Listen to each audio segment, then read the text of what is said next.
Hello everyone, my name is Sian and welcome to my YouTube channel. If you're new here, I'm so happy to have you here. I hope that you're having a great November so far. I'm so excited for Christmas. I literally cannot wait to put up my Christmas tree. And I hope that everyone is starting to feel festive.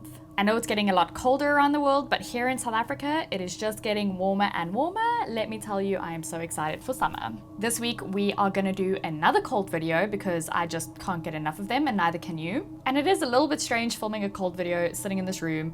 The birds are chirping outside, the sun is shining, but I've got all the curtains closed and a ring light in front of me, really trying to set a scary mood. So hopefully I'm doing it right. So without further ado, let's get into it. So what happens when a religious group's prophecy fails? In 1988, a religious prayer group had a prophecy. For many months, over 1,000 members waited for Jesus to be resurrected, as well as their leader, Antonio. After months of one of the leaders receiving visions and her forcing homosexual practices on the cult members, one of the prophecies failed and a group member was actually murdered. This is the really tragic story of the Rosary prayer group.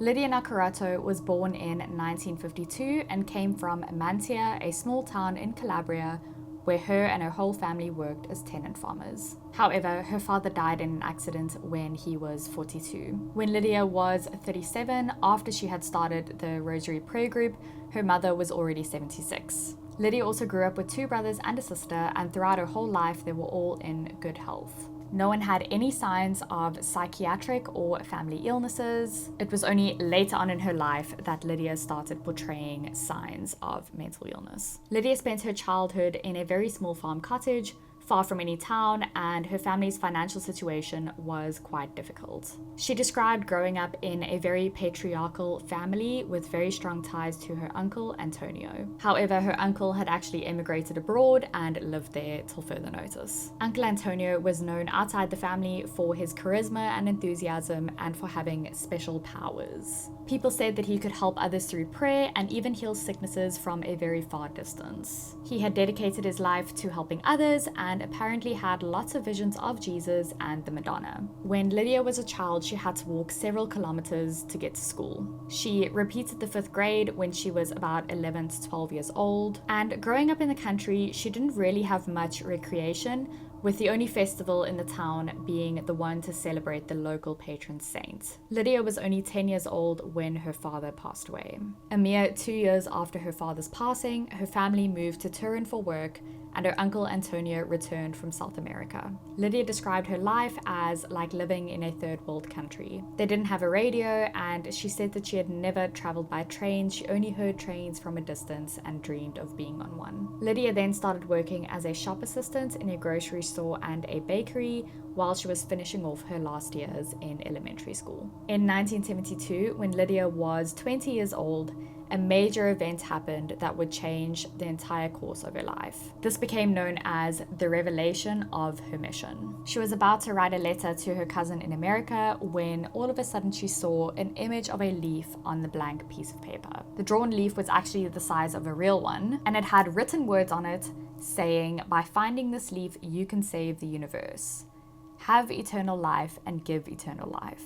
Lydia said she felt very prepared for this situation, as if she was expecting it. Her uncle heard the news and shared it, calling a divine sign from above. For 7 months, all of the relatives and friends that had heard the shared news searched for a leaf like the one in her drawing in their own lives. Because of this revelation, Lydia even left her job. Then apparently a second vision showed her that the leaf would be found by the church in her village, near the altar of the Madonna. She believed that God had chosen her to prepare the new advent of Christ on earth and to fight against evil and Satan. Soon, she formed a prayer group and it started to grow rapidly. In one report, it was actually said that the group had around 1,000 followers, meeting in all different villages in Calabria, Pagani, and Turin. People came to them seeking grace, and the reputation of Lydia and her group spread, as lots of stories of miraculous healings circulated around the area. Lydia and her uncle Antonio had many visions, often while they were together. Sometimes only one of them would experience the vision, and sometimes only the other. Lydia described seeing Jesus in a red garment and the Madonna in a blue garment. But she also said that she had trouble remembering the details of the visions, particularly things such as facial features. Lydia began receiving lots of messages, and she would write them down as they were dictated to her. So the Rosary prayer group was officially founded in 1973 by Antonio Naccarato and Lydia. In the group's belief, 246 couples were chosen to repair the original sin of Adam and Eve. Lydia and Uncle Antonio were the first of these couples directly chosen from God. In 1983, after Uncle Antonio had passed, Lydia took over the group as leader. Before his death, Uncle Antonio gave his life to God to apparently prevent the evil from spreading. Lydia said that in 1983, her and Uncle Antonio gave their lives to God as a sacrifice for the good of all.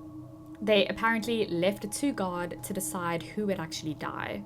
And then on June 7th of 1983, they both know that Uncle Antonio was to die, and for 40 days before he died, apparently he suffered greatly. Apparently, Lydia also received a message that both Uncle Antonio and Jesus were to be resurrected and return to earth. So it's unclear when the group's official hierarchy was formed. Lydia often spoke of lots of different roles in the group, like the Apostles of Life, the Hallowed, the Sisters, and the Adolescents that were also known as the Young Virgins. The Adolescents believed that they would make a crown for Jesus and for Uncle Antonio when they came back to earth. The people who formed part of the Hallowed were personally called by God and dedicated themselves to spreading the message and the gospel. The group's theology involved creating a new apostolic college. Lydia was told by God to appoint the 12 Apostles of Life, who would dedicate their lives to spreading the word of God. She spread this message with the group, and the apostles were seen as leaders. There were around 80 people in total who held positions of leadership in the group. There were also 12 sisters who would carry the song of Hallelujah when Christ returned, but they had to endure the trials of life before officially being confirmed as true sisters. Lydia's attitude towards the original Catholic Church was quite unclear. Despite prophesying the return of Christ and Uncle Antonio, she claimed that she had never actually left the church. Some of the facts supported this. The group continued receiving sacraments even after Lydia began preaching the advent of Christ, and the priest of St. Peter's in Amantia actually said that until Uncle Antonio's death, the group attended his church pretty regularly. It was only after his death that their attendance became sporadic and Lydia stopped coming altogether. And this was probably round about the time that the group started officially becoming a cult and taking part in more rituals and practices and things the Catholic Church would never expect them to do. It was also only after Uncle Antonio's death that Lydia started receiving lots of very interesting visions and messages that honestly made me question her morals and values. I think this is round about the time that her mental illness probably got quite bad. Reports say that even after this whole shebang, law enforcement found a table at the center of the courtyard where the group all met. The table apparently had a picture of Uncle Antonio in the middle and the Sacred Heart of Jesus. And around the table, around 30 followers dressed in gowns with rosaries held hands and prayed for the return of Uncle Antonio. And I don't know about you, but that is giving cult. Now I'm just going to speak a little bit about the homosexual practices that went on within the group.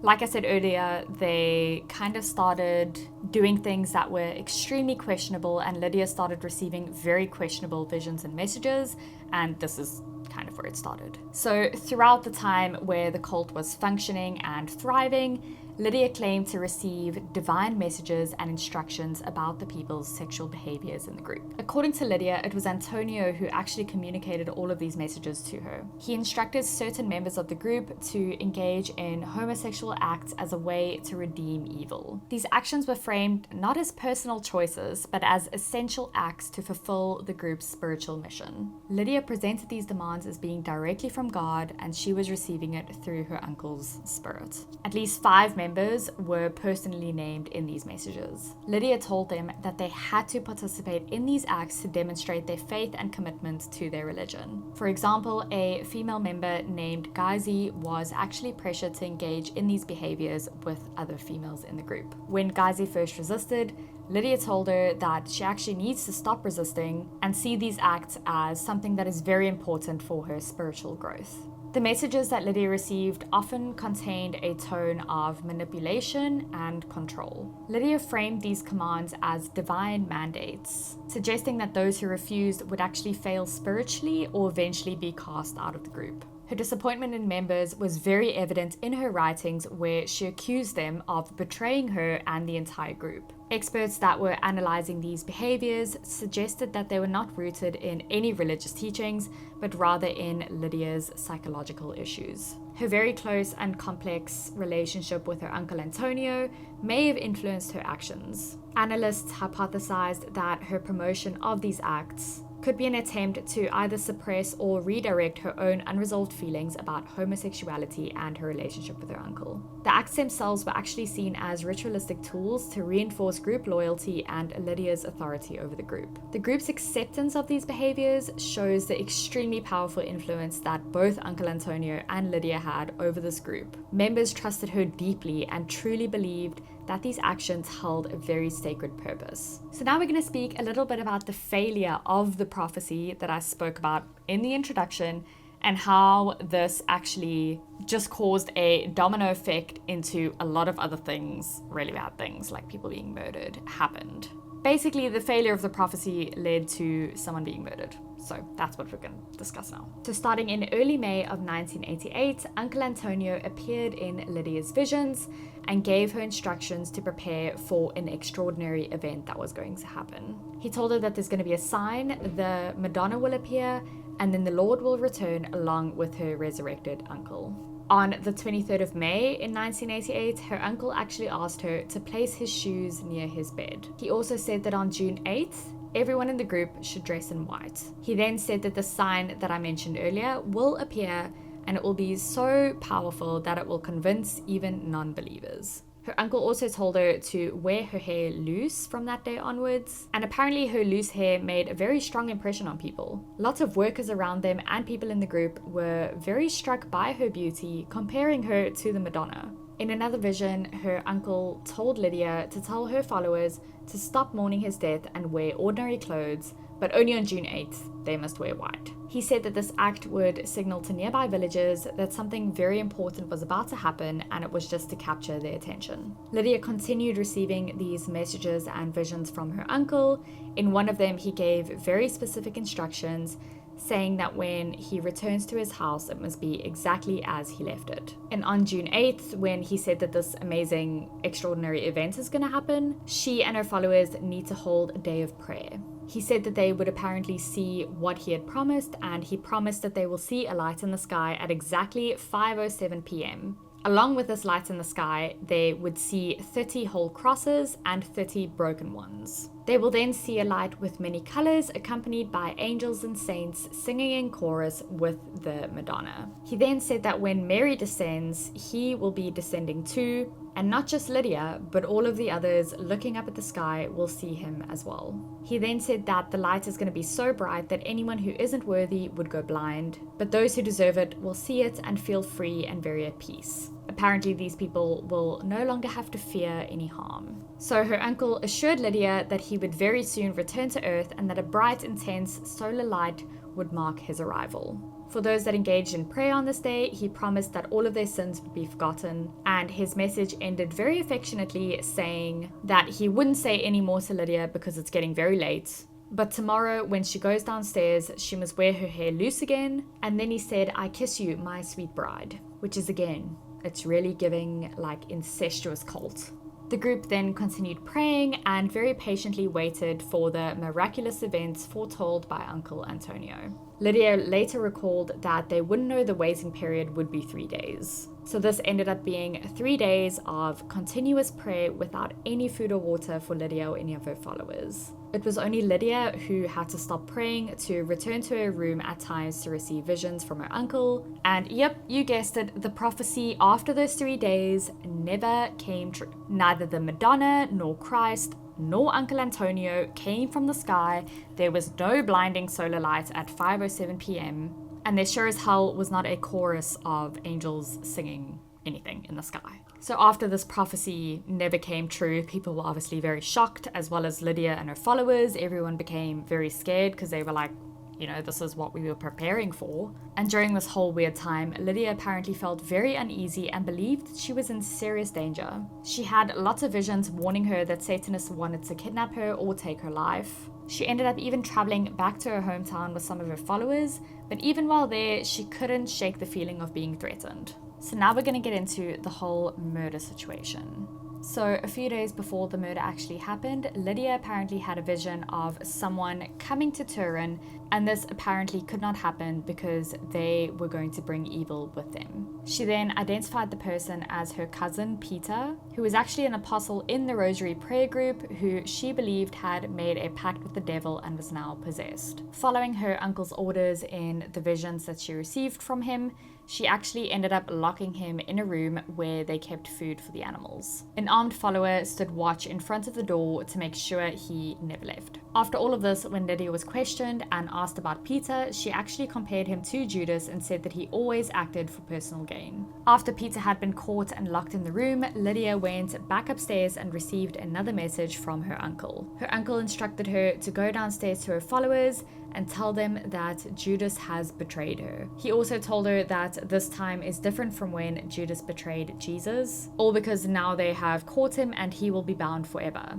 He then told Lydia that even though Peter hasn't been hanged, it's as though he has. He also told her that no one must put him to death because this is not a place of death but a place of rebirth, and apparently she must now go and tell everyone that he is with Jesus Christ. Upon returning to share all of these messages that Lydia had now received from her uncle, Lydia explained that her uncle had warned her about Peter's attempts to escape. He apparently told her to pay attention to Peter because he is trying to free himself and he cannot stay locked up as a hunted animal and wants to flee. He also told Lydia to tell her followers that they mustn't be afraid. He is watching over them along with Salvatore, who is Lydia's brother, and Salvatore was ready to give his life for his love, apparently. So after this caused a bit of a frenzy among the people in the group, Lydia received yet another message. In this message, her uncle became a bit more direct and wasn't really beating around the bush and speaking very metaphorically. In this message, Antonio said, "My dear children, Judas must be killed." They said that if they don't act, he is going to have to do it himself,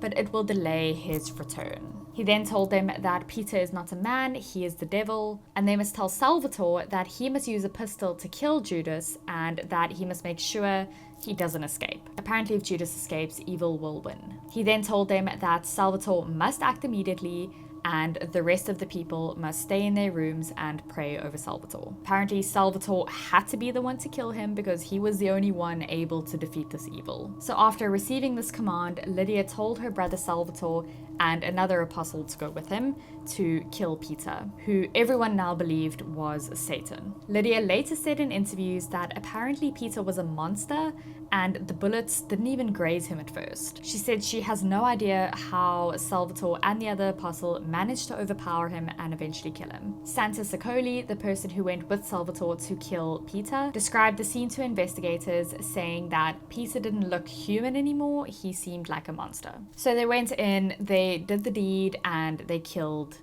poor Peter. Now I'm just going to speak a little bit about the events that happened after the killing of this supposed Satan. So after the execution of the traitor, the group celebrated, led by Lydia. They apparently even fired shots into the air with guns in their excitement, as if there wasn't enough gun usage already. During this very chaotic moment of celebration, someone was actually injured, which led people around them in the village to investigate what all this craziness was about. It was actually this investigation by the villagers around them that actually revealed what was truly going on in the group. Lydia then went to her followers and told them that at dawn, Uncle Antonio's prophecy is going to come true. Following instructions from a message from Uncle Antonio passed through Lydia. So the message from Uncle Antonio apparently said, tell them to seal the door to make it safer until dawn. And he was referring to the door of the little room that Peter was kept in. Antonio then said that the followers don't know it yet, but apparently the devil himself could still be freed even though Peter was killed. He said that even if the door is sealed, people must keep watch on it at all times to make sure that the devil doesn't escape. The group, however, did think that by shooting Peter, they were not actually killing Peter himself, but rather the devil. But apparently the devil was still able to escape, which doesn't actually make sense.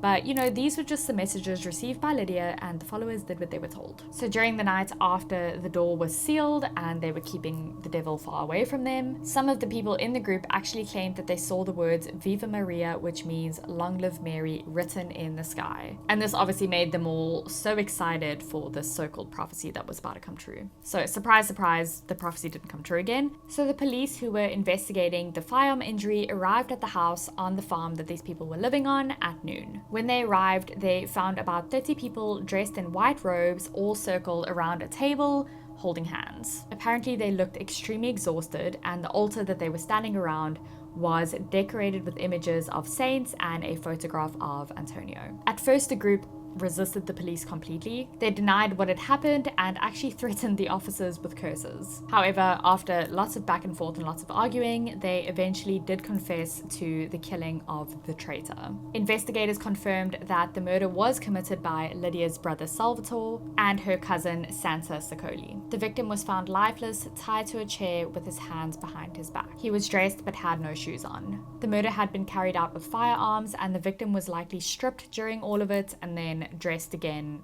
after everything had happened.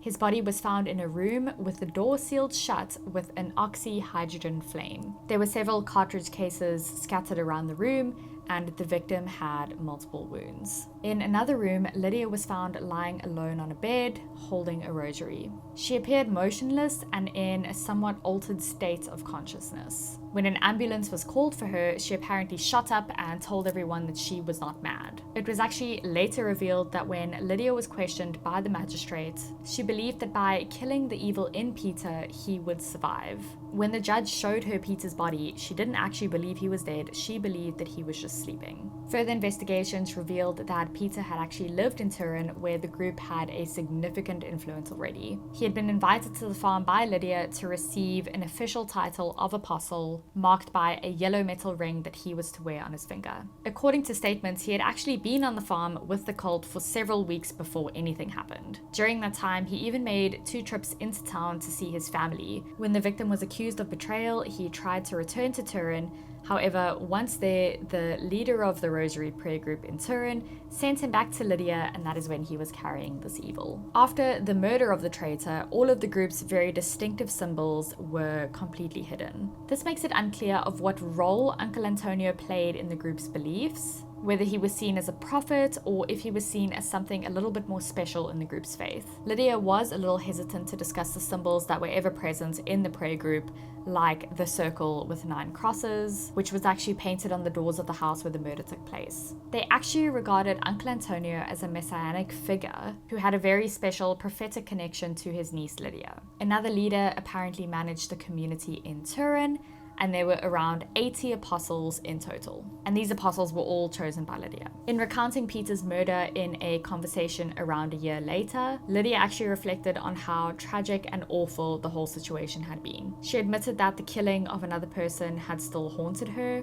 and she added that her and her followers are still so far from the love that they preach. She also said that it was that distance that made them understand the true meaning of what had to be done. She said that they had no choice, they just had to destroy a creature possessed by Satan. So shortly after this whole ordeal happened, Lydia was admitted to the S. Luigi Gonzaga Hospital in August of 1989. During her stay in the hospital, Lydia apparently dressed very simply in long clothes covering basically her whole body. She was very neat and tidy, had a very clear head, and she had a good sense of time, space, and all of the people around her. In conversations, she answered directly and seemed very controlled and in tune with her body and her emotions. She didn't really show any signs of psychological or mental illness. She also mentioned that she never experienced any hallucinations or visions or messages while she was at the hospital. Lydia remained calm while in the hospital, and she was one of the most well-behaved patients during her stay. She also kept a certain distance from her patients, and in the early days of her stay